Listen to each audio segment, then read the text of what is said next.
Hey guys, Jordan here. Hoping everybody's having a great June. I know me and my family are. We just got back from a week of camping, so that was a much needed vacation. I went ahead and did something when I got back from vacation I've kind of been debating on doing, and I went ahead and traded my car in.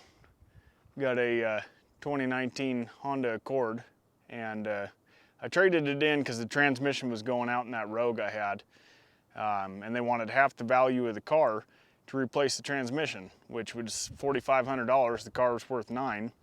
I mean, I probably could have private party sold it to somebody for, you know, 10 or 11, but I definitely would have been screwing somebody over.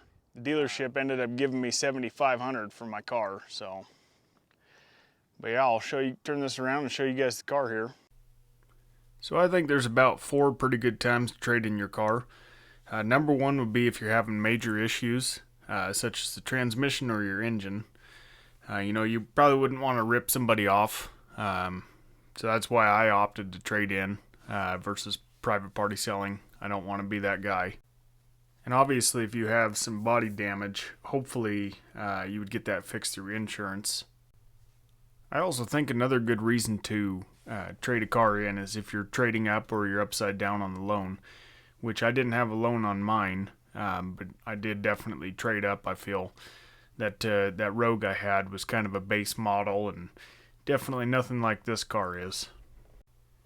I also think another solid reason to trade your car in is if you have a high mileage vehicle, like, you know, 150 to 200,000 miles is a lot for a gas engine, especially if you put a lot of miles on like I do. Another thing about the Nissans is they have absolutely one of the worst CVT transmissions. Now this car does have a CVT transmission, which is continuously variable transmission. It just has the ability to change gears a bunch, unlike a normal automatic transmission. But had I known ahead of time that the Nissan had such a terrible transmission, I probably still would have bought it, just because I got a good deal on it from the in-laws. But Hondas and Toyotas have some of the best CVT transmissions that are out there. Give you guys a little inside view of the car and show you one of the other reasons I bought it.